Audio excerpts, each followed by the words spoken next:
Welcome, everybody, to the REVEL Podcast. We're calling it Stupid Simple. I'm Brian, your host, with Kamil here, my co-host.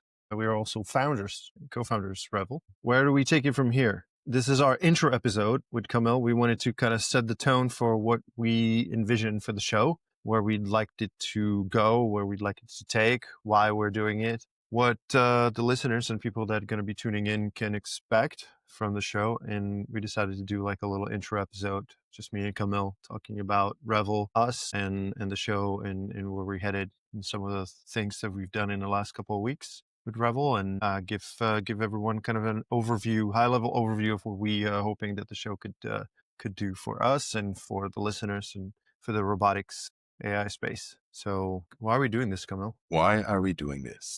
We've been observing the robotic revolution, I'll call it, from the first row. And I think it'll be great if we can not only share, but also learn through this podcast, the newest tech, the newest hardware, software. I'm pretty excited for the guests. I'm pretty excited for the follow-up episodes and talking to, like, when we get on a call now with other investors or, engineers, researchers, people in the field. I always learn something new, which I think is fantastic. And I think, like, one of my big reasons was, hey, like, I'm sure that there's a lot we could share with the community. What about the title, Stupid Simple? Do you want to tell why we're calling it Stupid Simple? Revel Yes. Stupid Simple Podcast with Brian and Kamil. Why is it Stupid Simple? Because our mission is to make robotics stupid simple. Same way as AI made multiple industries stupid simple. Now you can go open up a website, you can open up a chatbot, you can tell your chatbot, build me an app that does this, and you can just watch that happen in front of your eyes. Our mission is to make robotics and training robots stupid simple. It's a great title. So yeah, I like it too. And it really, really resonates with the mission and the core belief that I have for where the space is headed. And I think it also kind of speaks to the, problem that we've been seeing. The recurring talk is the complexity of training robots. And obviously the number one, the elephant in the room is the data. There's been a big issue or big talk solving the data or their lack of data for robotics is definitely one part of the core of Revel's mission is to solve that, and then obviously make training stupid simple. So yeah, I think the title is pretty fitting to what we're working on. Why did you want to do the podcast? I remember like texting you about it, and you were like, yeah, I totally think we should do it. Yes, yeah. There's a few different reasons. I think one of the big ones for me was just us two getting together and talking about either what happened in the past week, what we've been working on or thinking about, and just kind of forcing ourselves to sit down and talk. That was one of the reasons. And another reason was for us to learn from our guests and then apply it into our own company, which I think will be a great benefit. And the third reason is to share. I've done this before where I made content and shared it on the internet, and there's nothing better than seeing that people get some value out of your content and enjoy it. Yeah, you definitely have the most experience of the two of us of making content, putting content out there. I was thinking when I was looking at some of the short lists of people that I wanted to have on the podcast early on, I came across this video talk. Was Harris Stebbins is the founder of 20VC, and he's got a podcast, right? So he's a VC and he's in media. He has the podcast. And I saw a post that kind of resonated with me because, I'm a big believer of building in public. Like that's what we're doing with Revel. That's why we started the hackathon. We put out our assets out there. We put our library out there. We put ourselves out there. We're pretty open and out there about the execution. And, like I understand some companies and startups choose to build in stealth, but I don't know. I just rather, you never know, you put something out there and you might get somebody say, hey, that's pretty cool and wants to join the company, or, hey, that's, I've been working on something like this for a while and here's the problems that I ran into and I can help you guys out with this or that. But one thing that he was talking about this post about the media, doing the VC and the media at the same time was like, if it's sort of the best way to create a warm network of people that can help you grow the business and yourself personally. Because when you ask someone to come on your podcast, you're giving them platform to share their expertise and reach new audiences and new people, right? You're not really asking them. It's much easier to get somebody to come onto your podcast and share their expertise and some knowledge. And now, for you, the host, or the show for us, now we have that connection. Now you have that warm connection. And if you think about it, if you do that for the entire year, at the end of the year, you have 52, if we do just one episode a week, right? You have 52 warm connections of people that you've had on your show, or that, you've spent an hour digging into some complex problem that they're working on in this space. If it's entrepreneurship, raising funds, robotics, AI, deep tech, which, by the way, I guess we should mention, right? Like the show, we wanted to kind of revolve around what REVEL is working on, which, again, making robots stupid simple. That's all AI, robotics, or embodied AI, data, entrepreneurship, founders, how to structure a team, how to find a team, how to build a team, how to start a company, how to raise money for the company, how to validate your idea, and so on. So I kind of want to dig into all of that on the podcast eventually. I go through different guests. That's why I think when we were talking about, like, hey, what kind of subjects we want to talk about, deep tech and AI and all these things that we're just mentioning, are relevant to what we're working on. And also, I think some of the most incredible people that are doing some crazy things in the world right now are other founders or researchers, or VCs or founders. So I'm really excited about that. So yeah, in terms of the show and what people can expect, I guess deep tech. I hear that trend. It's kind of one of those hypey words, deep tech, but I guess that kind of encompasses the AI, robotics, research. Yeah. What's your the word doesn't become just trendy just because. I think when you say it, makes you think, about what's coming in technology, and it resonates with people. And that's why I think deep tech became a trend. Yeah. I mean, we're here to share with people, what REVEL's doing. Just as a side note, and maybe I'm jumping ahead, but was watching some of the hackathon submissions, and it was amazing seeing our assets, inside of the submission videos, and just watching other people do some creative, useful tasks. It was incredible. I was surprised pleasantly how many people were grateful that we organized the event. How many of the submissions had sort of a message of gratitude to REVEL and Momir from Lychee AI and NVIDIA that this happened, and that we've put this, we really kind of bootstrapped this hackathon. And I'm getting, few requests a week already acquiring about, hey, I know I missed this one, but when is the next one? Are you guys going to do next one? When? How much time? Or, what it's going to be like. But hey, so for the first viewers and audience, this is our first episode of REVEL Stupid Simple with Brian and Kamil. So cut us a little bit of slack. We're going to figure out how this whole thing works and what to we'll get into the flow of it.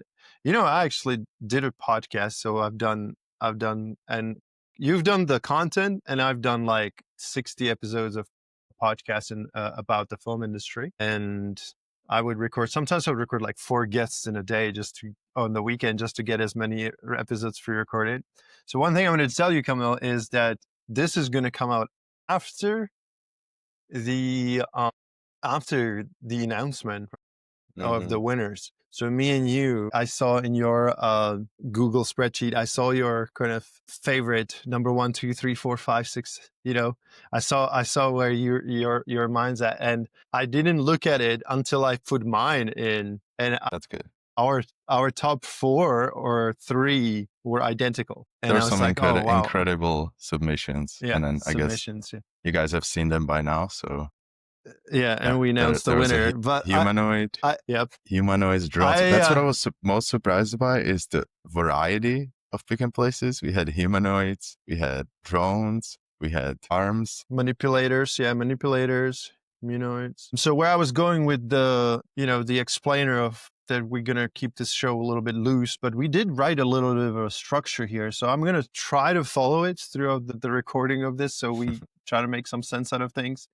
So where we're at now. I guess we did a sample opener from ChatGPT, and we did a little bit of a cold open.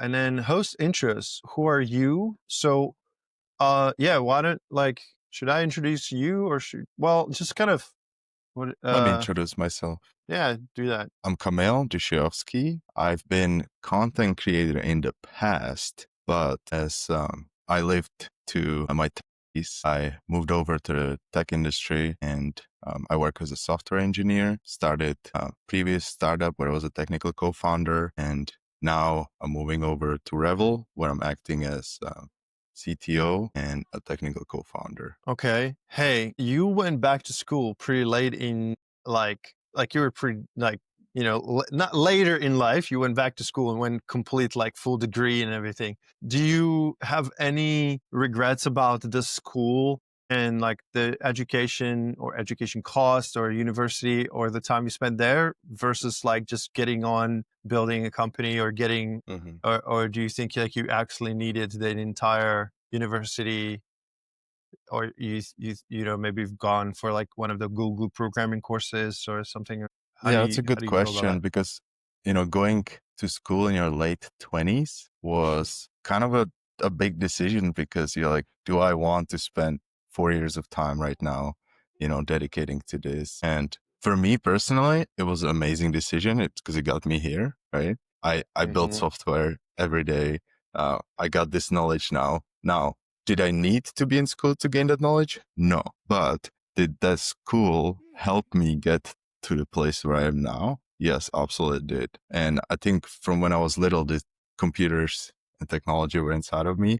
I've took a little bit, side tracks, side quests, like being a content creator on the way there, but it was meant to be. And I'm really happy I went to the school. It paid off as far as return on investment. It paid back really quickly. So I think it was a great decision for me. If I didn't go to school and I just learned, started a company, I'd probably be at a different place, maybe better, maybe a little worse. But that school gave me a direction, which worked out for Do you me. feel I like think it was a good do you feel decision. like this do you feel like school serves more as an accountability measure, kind of like personal trainer in the gym? Because I feel like the subjects and the things that you learn, if you really wanted to, right, which you wanted it to, you could have picked up a B C D course and probably be done with all the actual learning of coding, what you're applying from university within, let's say, a year instead of 4 years, and then you just get a job somewhere, start building and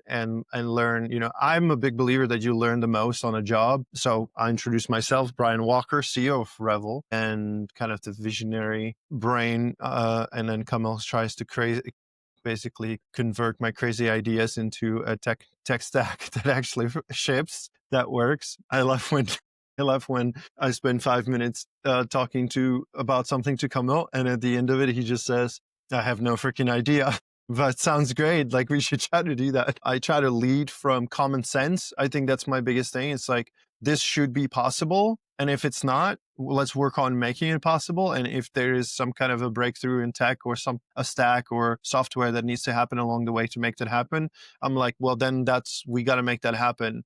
I'm a huge proponent of like stupid simple. Like this should not be this complicated. And as I'm looking at the structure here, one of the things, before I get it completely sidetracked though, the school thing, I'm a big believer in learning on the job, and my background, film industry, I didn't go to film school. And then everyone who I met on some of these huge productions that I worked on, was like, "Oh, did you go to film school?" I'm like, "No, I didn't." But I feel like after my first movie, I've learned basically everything that you learn in film school, if not more. And then like by a second, third movie, you're kind of seasoned into the environment. And, I guess, do you agree with that? Do you think like the college is sort of an accountability to prove that you can do your chores, show up somewhere on time when you have to be somewhere kind of thing? Yes. And, when you're older and you basically bet on yourself, you pay for the school, and that doesn't mean that's the only thing you do, right? You still have extra time that you can spend building something. You can work on That's something true. else. And the experience of you and few others that are learning similar tech or material, working together to build something like you do in school, it's kind of a luxury. School is really a luxury, and I'm really happy I got to experience it. Coming out of Czech Republic, it was a dream of mine to be in the school in the US, and I got it. I got to You got fulfill that the dream. So you got the U.S. University experience. You get to become yeah, a college student, a university student. Um, but you're absolutely right about the learning while actually working. You learn much more. Now it's important that you end up at a work which teaches you the things that you want to learn. So it's the same thing as school, where in school sometimes you have to do courses you don't want to, but mhm. when you find work, you don't necessarily always find a perfect job. So you might be learning a lot of things you don't want to learn or don't want to do, but it's important that you find the time to learn the things you want to learn. Yeah, and I think you just kind of hit the nail on the head with that, because what I've been doing, post school, first things first, I think we should also mention that we were both born in Czech Republic, both left super early. I think I was 19 turning 20, and you left, how old were you when you left? 21, just 21. enough to Okay, buy so a I beat you. beer. So I beat you by a few years. And then I have lived in America for 18 years and never came back to Czech Republic. You have been now in the Czech Republic for in US for how long? 11 years. 11 years. But you did travel kind of, you stayed for a while and then you finally went back to Czech Republic. But I haven't been back in 17 years. And what I wanted to mention to the listener is that you're in Las Vegas now, you're in America, and I'm in Europe with my family for a little bit. So after 17 years, went back to Europe temporarily just to kind of explore Europe and see what Europe has to offer. And we found some incredible talent and opportunities here. So that's been really great. Even though we founded Revel in US, it's Delaware C Corp, but the classic tech startup structure. But yeah, we were both from Czech Republic, left early and went on to all kinds of crazy paths. And then somehow we found each other as friends, started to hang out, even though we lived in different states. Like US is big. So like you meet someone and then like to stay in touch, it's an effort. If you really want to foster a friendship with someone at like our age, you kind of have to go forward a little bit and be like, okay, like, hey, you want to go skiing in Colorado? And you kind of like, yes, okay, I might have to drive for 12 hours and to spend a few days with Brian and the family to like go skiing. But we've done that over the last, how long we know each other now? I'd say about 8 years, 7, 8. 8 years or so. Yeah. Yeah. I do remember the first time we met, and that was skiing again. Now you mentioned skiing. I was going skiing to Big Bear, and I think we were following each other. You were following me on Instagram. We're like, oh, I'm going too. Let's go together. And we met up, for like just this stranger guy. Let's go skiing, because I think you were the same as me, where you would by yourself be like, I'll just go skiing. I don't need anyone else. And I was the same way, so it worked. Yeah. I converted a van, Ford Transit, to like a ski van.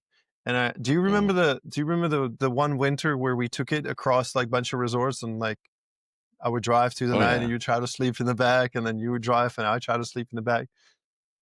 But it's so funny because like I remember this and it felt like you were flying, like, but then I would sit up and you'd be like driving totally normal. But when you're laying down in the back of the van, it just, anyways, those are just what kind of core memories, what brought us together. When I first hit you up with Revel, actually like the very couple early ideas of what I thought that we could do was like a year back. And then we're like, okay, let's look into it. Then I was working on a few other things along the side. We were moving to Europe. And then when we settled in here, and I got to meet some really cool people through like one of our judges on this hackathon, Kitty, Project Europe. I went to Stockholm, check out the startup scene there. A lot of the unicorns out of Europe are out of Sweden, actually.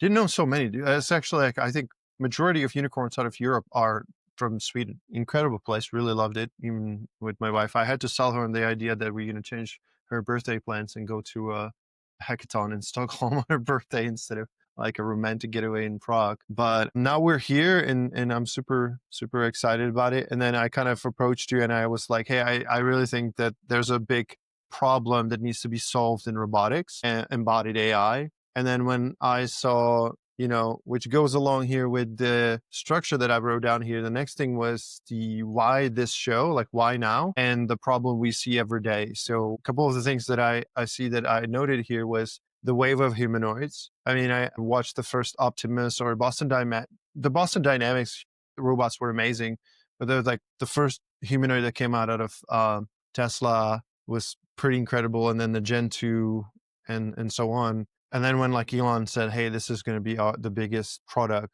that Tesla have ever made. And then you have NVIDIA partnering with Foxconn on, they kind of enter the race of building robots. Yeah, I kind of have a feeling that we did the right thing. And at Revel, we're kind of betting on the big wave of humanoids, taking over many, many industries in the next couple of years. And there's a lot of problems and challenges that need to be solved in order to make that happen successfully. And I think, we both agreed that, hey, let's be part of it. So humanoids are coming, the world's models for generative simulation and training, mutation training. And then we saw the big bottleneck. We've immediately identified the bottleneck, which was the data and the workflow complexity, which is something that we actually kind of saw even in the hackathon, right? From the submissions and from people talking about what they were working on. Okay, the promise of the show I have here is honest conversation with builders, researchers, OEMs, and VCs.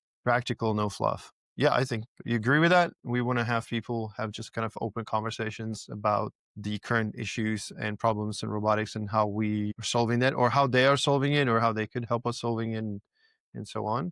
And then I guess at this time of the recording, we are also, did we cover this a little bit? Yeah, the problem we see every day. So the training, we've talked about it a little bit, like the training still feels like a heavy engineering and sims are powerful but painful. And also, we don't see a lot of robots training on real world assets, which makes the sim to real transfer pretty complicated and cumbersome.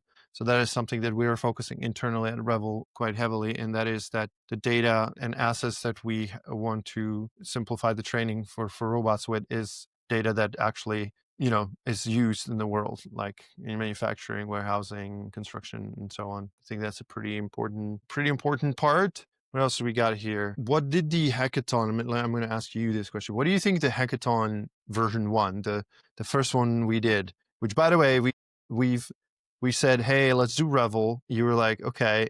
I pitched you what I wanted to do. You were like, okay, I'm going to join. Let's do it. Then I said, let me fly to Stockholm, talk to a few people, validate a couple of things. I did, came back. I said, I think we should do it. We incorporated the company, and within a week, we launched this hackathon. We get some incredible judges on board. We reached out to NVIDIA and says, we're going to do this sim in your software suite on the software stack in Isaac Sim. We partnered with Moomir, Lychee AI, who brought in the robotics community that he's been fostering on his YouTube channel. Shout out to Momir and Lychee AI, great guy. He's joining Revel, so we're super excited about that.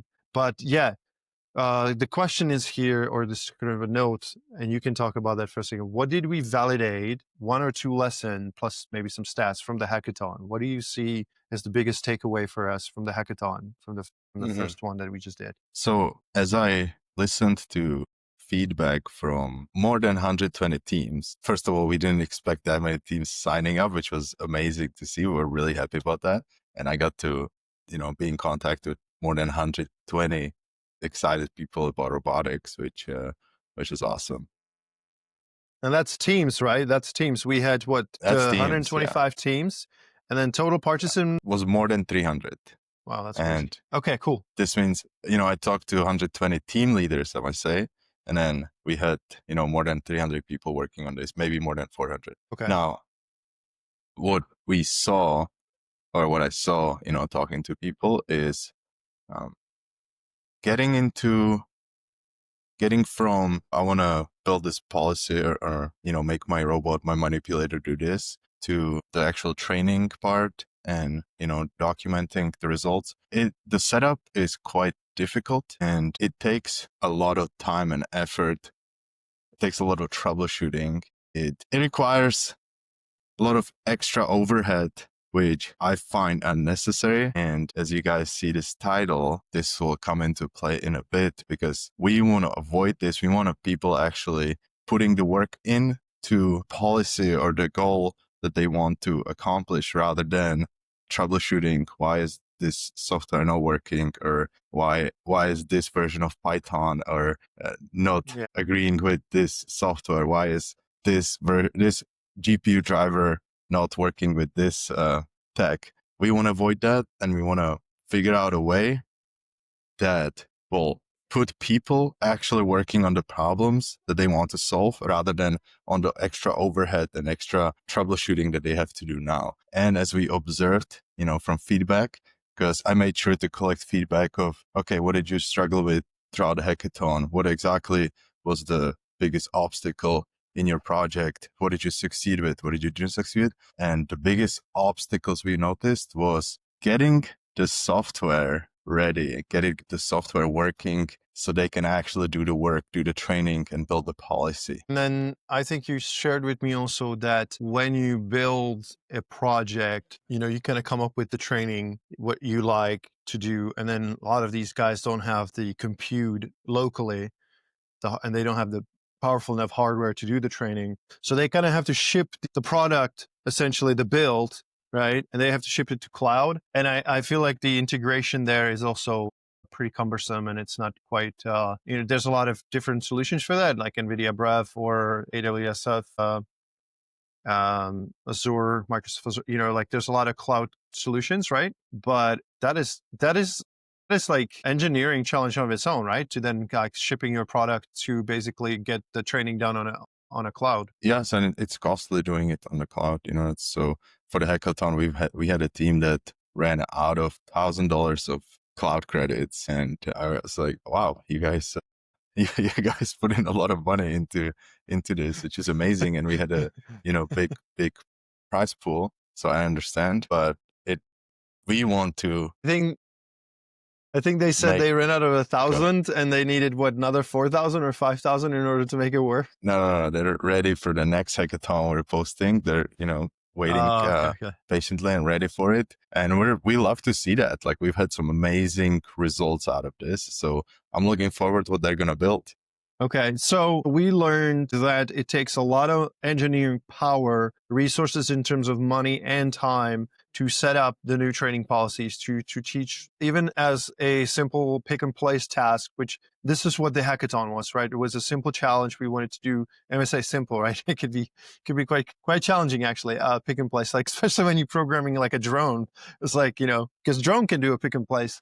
So that was really interesting when you mentioned like, we actually had a drone, humanoid, manipulators, and cool bots and whatnot. I do have a favorite in terms of real world impact and usability.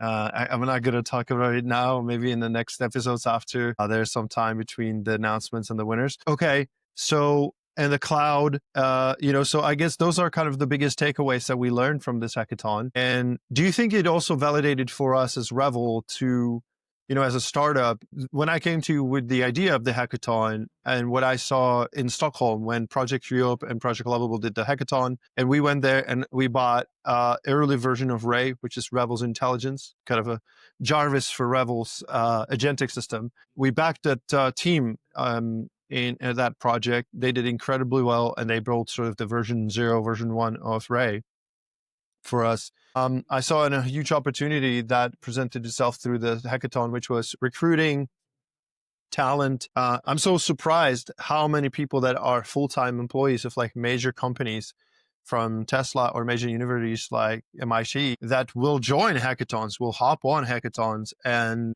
full-blown like just dedicate hours, days, weeks of their time to compete. So that was really great. And I think where I was going with this, Kamil, was that a lot of the VC questions that we get about REVEL or for other startups is like, have you validated the problem and the product that you're building? Is there actual a need for it? And so when I came to you with the idea for the hackathon, I was like, hey, let's put like REVEL right in the middle of it, put the name and the product and what we're doing into everybody's head, into everybody's mind, and then get an honest feedback from all of the participants saying, hey, this is what we're building. Would you find that useful? What would you want to see? So I think for me, that is the validation that I see from this. It was like, before we did the hackathon, we had assumptions from some communications with other members of robotics communities, but I think Hackathon did a really good job at validating that for us.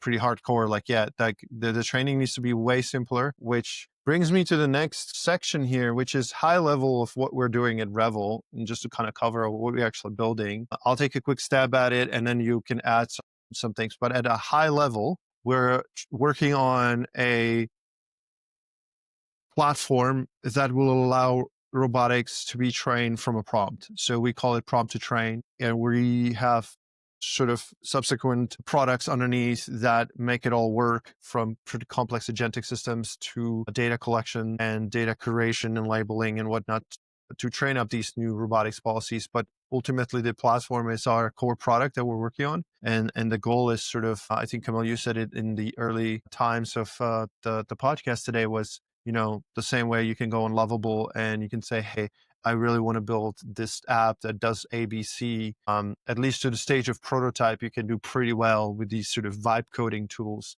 like Lovable.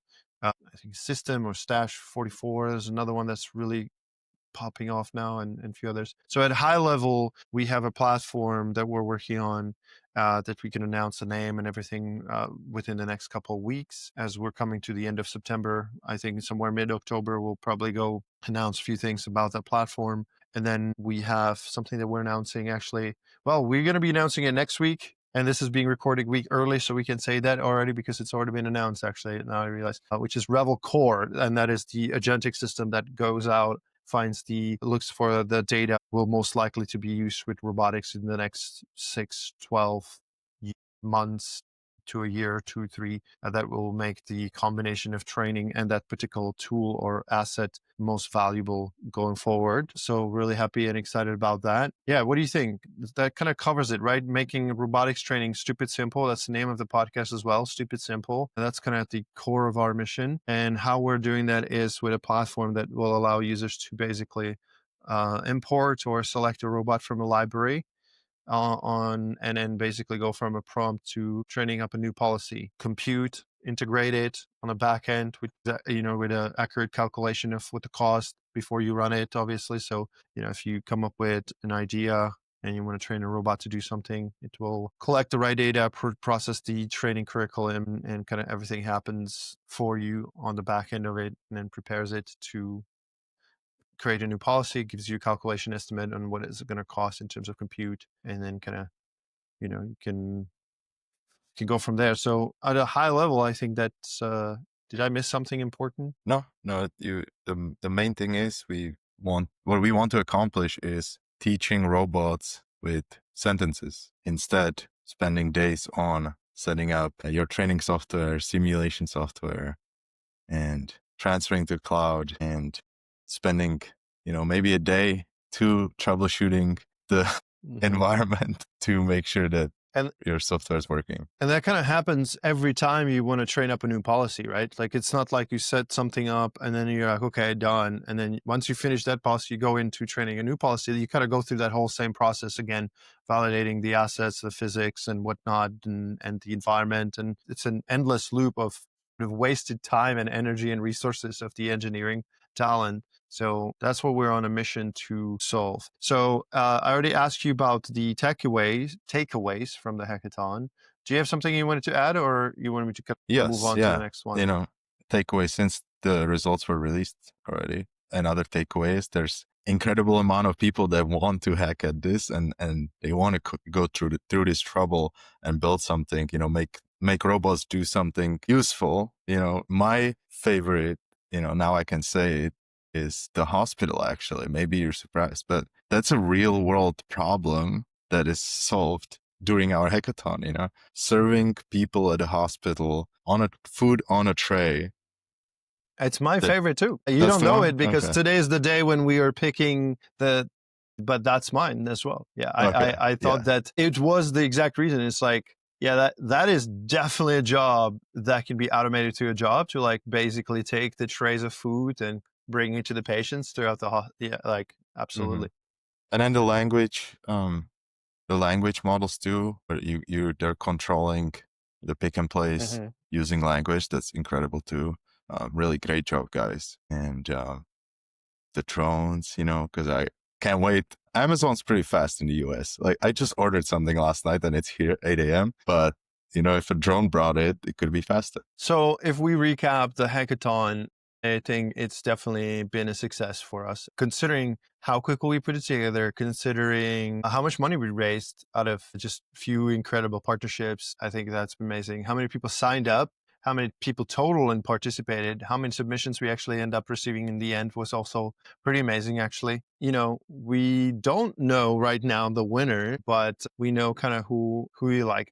So, this will be interesting to see on Friday after we did the judging with the judges on Tuesday. Today is Sunday when we're recording the episode for this week's Friday when we're going to launch it. And then we have the live stream with NVIDIA to announce the first, second, and third place. So I'm actually excited. Like, we both like the hospital, and because I feel like it solves such a useful, it's such a useful task where you combine robotics. And also the team that did that picked a item from the REVEL library that I was like, how's somebody going to do anything useful with this? And here's the surprise. It's like, whoa, okay, one of the best things that I've seen. That's amazing. In the live stream on NVIDIA, which happens prior to this release of the video, we teased the Hackathon 2.0. Tell me a little bit about what we're going to do. What is our goal with the Hackathon 2.0? First of all, it's going to be much bigger, which this one got pretty big, for the short amount of time we had. The second one is going to be massive. I can't wait. We're going to use REVEL Core for the second hackathon. Am I correct, Brian? Yep. We're going to attempt to get the assets and REVEL Core to collect. Our goal is by the time we're launching the hackathon in November, I think we would love to hit 100,000. Yeah, 100,000 assets. And we'll probably do a selection for a hackathon again, like we did for this one, because that was so much fun when we put just a random objects into the hackathon and people were like, and you told me yesterday or today that somebody really liked the fact that they didn't know which objects are they're going to be given until they signed up and they got into the hackathon and they're like, here's a bunch of random objects, make something useful. And that was great because it kind of prevented people doing the work ahead of time. Everyone had the same amount of time to hack at this. So I'm happy they liked it. That plan, it was exciting. You get dropped a library of items, go figure out what useful tasks to do with them. And you have it has to be pick 2 and place. weeks to do it. Yeah, it has to be pick and place. Yeah. So yeah. I'm really liking the feedback. So core, yes, to answer your question. So core, we'll select assets, but these assets will now be basically generated and picked by REVEL Core, which is our data agent, our supreme orchestration of some of the best agentic agents systems in the world, and that will be creating our library. So I'm excited about that. We're going to be publicly announcing that actually this week as well. So excited about that. And then what else are we doing with this 2.0 hackathon? I mean, we already have so many amazing judges, but we got some pretty amazing people already talking to us about the next one and putting their kind of name into the hat saying, hey, I'd love to be a judge on the next one. So that's been pretty exciting actually for me. Yes. And, we're putting together this great judging panel. So we're also on the other hand expecting the hackathon participants, to build something great so we can show to the judges during the live judging, which happened this first time. I'm so happy to see some of these really incredible projects done in the short amount of time. I agree. One thing that is sort of challenging with remote hackathon, like the one we did, is that other than emails and few chats in the Discord, we're kind of, once we launched and everybody's off to building, we don't see much progress happening. And literally the inbox flooded with submissions within an hour of the deadline. And we were like, wow. So yes.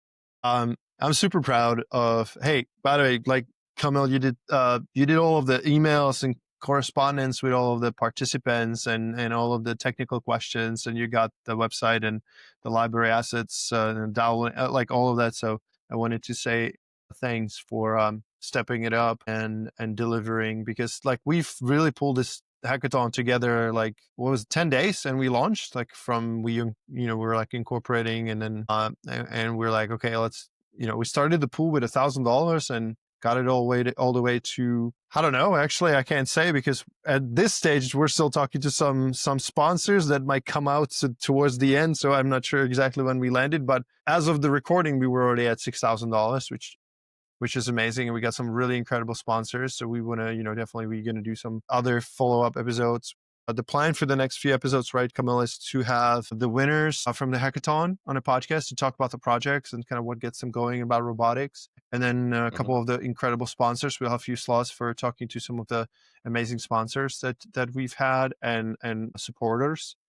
And then I guess the only thing I want to add to the teasing of the Hackathon 2.0 is we're targeting early November, but we'll probably open the registration and leave the registration open much longer this time. We're thinking like 2 weeks. So it's towards say somewhere around the 20th, but stay tuned, follow Revel on LinkedIn, and we'll announce more there, or in the Discord of Lychee AI, or on the NVIDIA Omniverse Discord. But that's kind of the plan right now, that the end of October, we will open up the registration, and then somewhere in the first week of November, we would launch the Hackathon 2.0.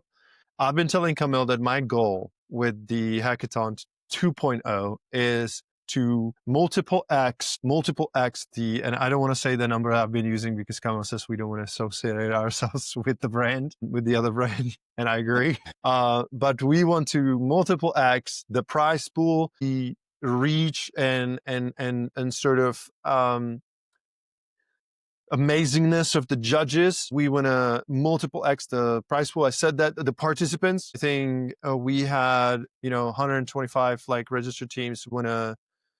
We're aiming somewhere between 1,000 and 1,500 for the next one, which is a huge magnitude step up participants, which also leads me to how many signups we have for the Revel platform because of this hackathon. And so I think with the Hackathon 2.0, we will jump up in how many people are interested in joining sort of the wait list and getting on board of the Revel platform as soon as we launch it quickly. So that is for me in terms of the Hackathon 2.0 and kind of a recap of this hackathon. I have to say also NVIDIA and Edmar from NVIDIA has been extremely helpful. They've been really supportive, and we're a little startup. We just kind of launched the company. They don't know where we come from, who we are, what we're doing. And they did put a lot of trust in us and supported us in every way. They're a huge company. They have thousands and thousands of people and businesses they're dealing with. And they got us, incredible judge from NVIDIA, and Edmar, like I said, from the community has been super supportive. So I just want to give a little shout out to him. He's been really amazing. So thank you, Edmar. Can't wait to do another one with them. And then what do I have here next? Do you have anything in terms of the hackathon or the Hackathon 2.0? Did you want to kind of do any closing? Yes. Go to revelstudios.io/hackathon to sign up for the second one. Get on the list so you're one of the first ones to find out the more information when we're starting, when's the submissions. So revelstudios.io/hackathon. Link will be in description. Super. I got rapid fire host Q&A. Trust and taste here. 5 quick questions each. Most underrated sim tricks. One thing you ban in robotics decks. A favorite tool, benchmark first, or whatever. So I guess it's kind of like something that I was thinking we could add to the show is like a quick rapid fire at the end. So I'll start, just going to give you a hint, is we just saw Google DeepMind come out with a correct me if I'm wrong, but it's a first open source robotics model. They're calling it R1.5. I'm not sure if it's the first one, but I think it's the one from Google DeepMind. So that's a pretty big benchmark. So kind of just like a little rapid fire of maybe some updates, text questions for me and you. Yeah, I think that'd be a great section, doing a few little updates we've heard about recently. That just validates our plan, seeing these robotics foundational models, seeing these world models advance, and just seeing robotics going that way and these world models getting better and us making robotics stupid simple. I can't wait. It's exciting. Yeah.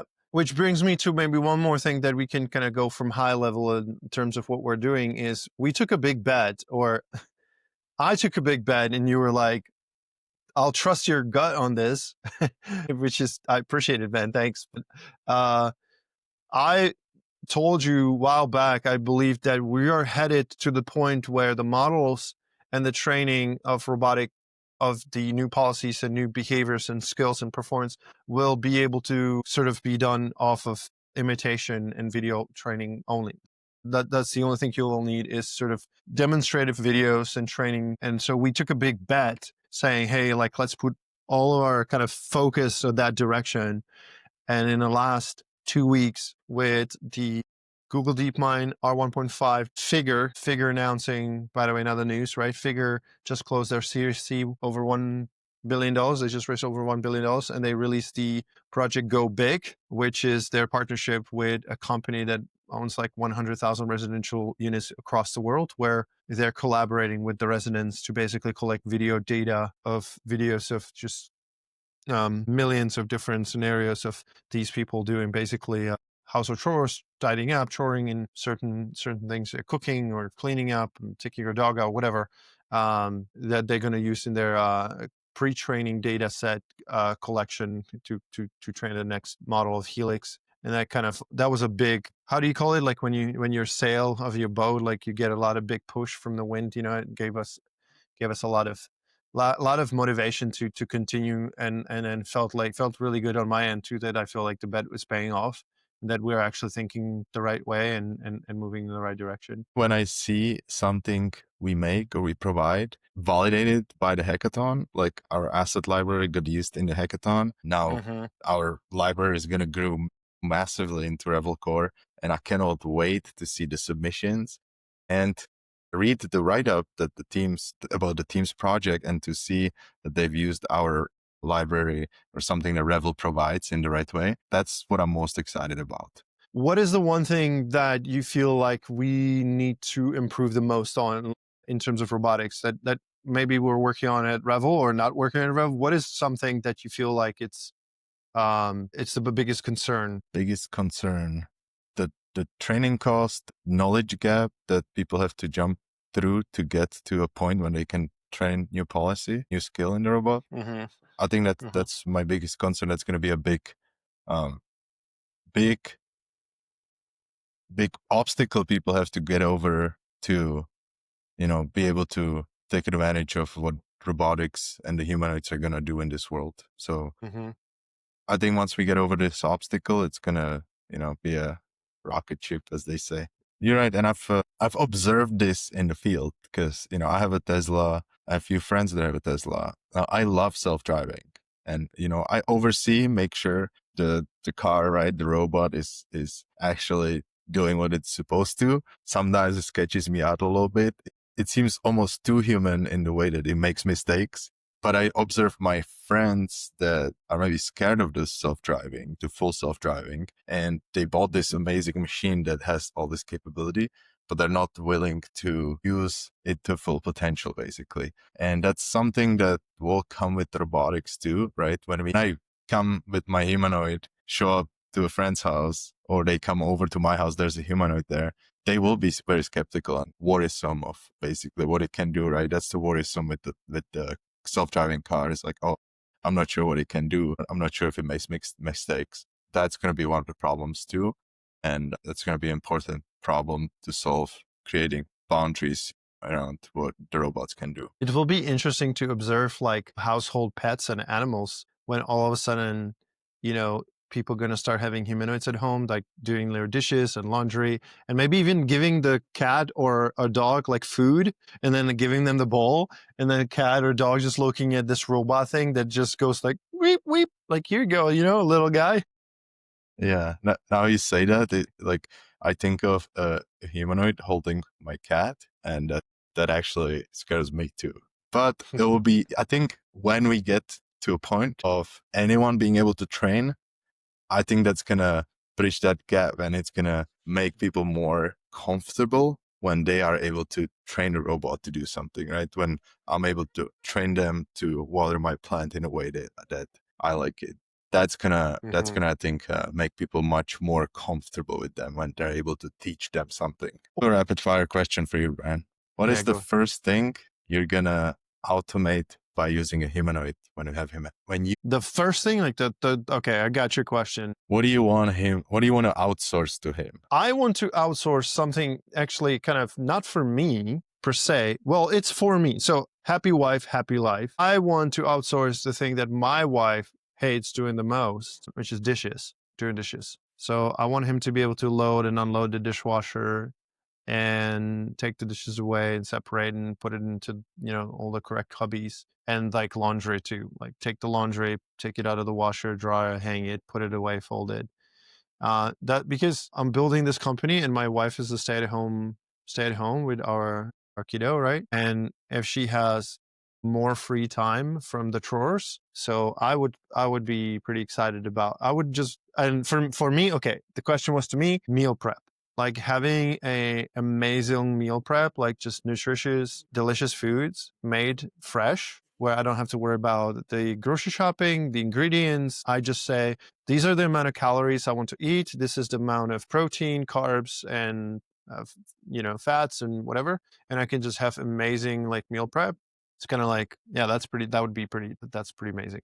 You can do that. I can hire a private chef, but if you have a humanoid, you can do. Is really the biggest selling point of a humanoid going to be, can it do my dishes and my laundry? Because I do the dishes at home. My wife does the laundry. And for me, yes, like when it can do my dishes is when I'm putting that guy in my home. Have you seen the latest video of the Helix model from Figure where he's loading up the dishwasher? Yeah, folding laundry. So I saw the, and funny little ad to our podcast. One of the number one things that couples argue about in America is how to load and unload, not to unload, but I guess how to load the dishwasher. When I saw that humanoid from Figure loading that dishwasher, I was worried that I was like, okay, that there's a lot of room for improvement here. I mean, it was amazing and we're early, but if he was loading my dishwasher like that, I'd be like, let me show you how it's done, son. Yeah. And let me add something to this. Actually, I just thought about this. I cannot fold laundry correctly. So I'm really excited for someone else to come in and be able to do that stuff. Okay. And so what would it be for you? If I just throw the same question back at you, would it be like a chores as well? Yeah. I just want to get rid of the tasks that take me away from the work that I want to, do, and the exciting things that we're doing here. Yeah. I just want to build things and, not worry about my dishwasher not being loaded correctly or dishes being downstairs. Even though now thinking about it, I wonder if after a month of not doing dishes, I'm just kind of want to do it once, just to get the human feeling back. Yeah. Is there something, yeah, go ahead. Is there something, so my last rapid fire question to you, is there something that you see that the humanoids will never do? Never do. I can think of a lot of things that will take a long time for them to either do or people be comfortable with them doing. Let me rephrase. But Let me rephrase the question. Is there something that you think that people will not ever want the humanoids to do? Like we will like, no, don't. First thing that popped up to my mind is taking care of babies. But now I'm thinking, actually, they will want to outsource that too, because, it's a struggle for a lot of people that getting help I don't have kids. I know you have a kid. I've observed, my friends having kids, my sibling having kids. And I know that's tough time, in your life. And it's a lot of hard work. And I know that people will want help with that. What they will never do.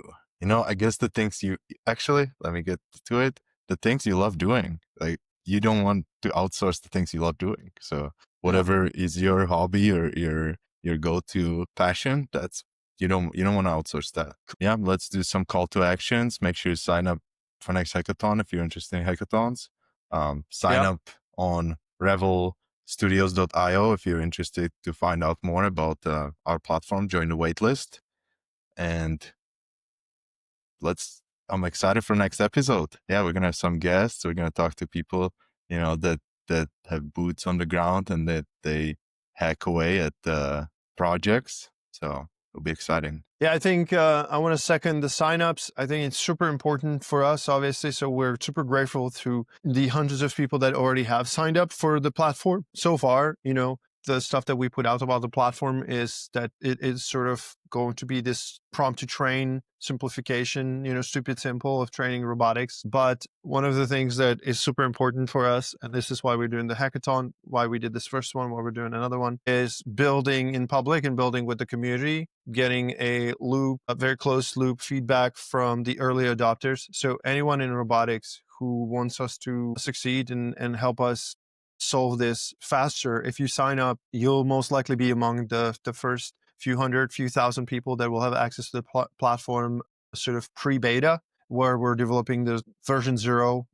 We're hoping to launch our MVP sometime in the end of Q1 2026.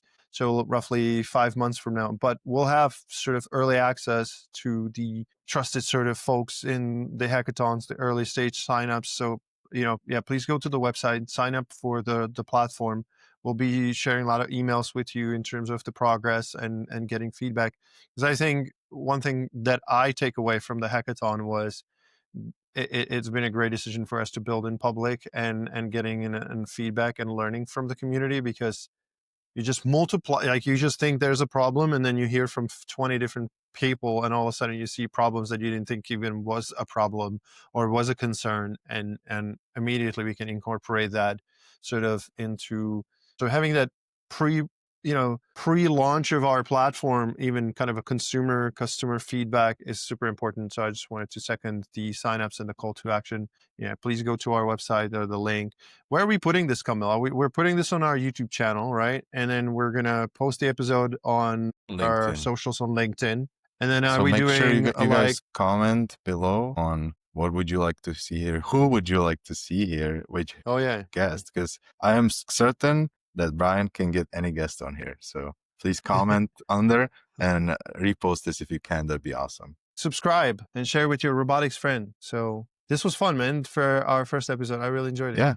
Like I started this, you're asking why are we doing this? One of my favorite parts is we get together for an hour and chat, So chat about robotics. It's awesome. Okay, super. Thanks everybody.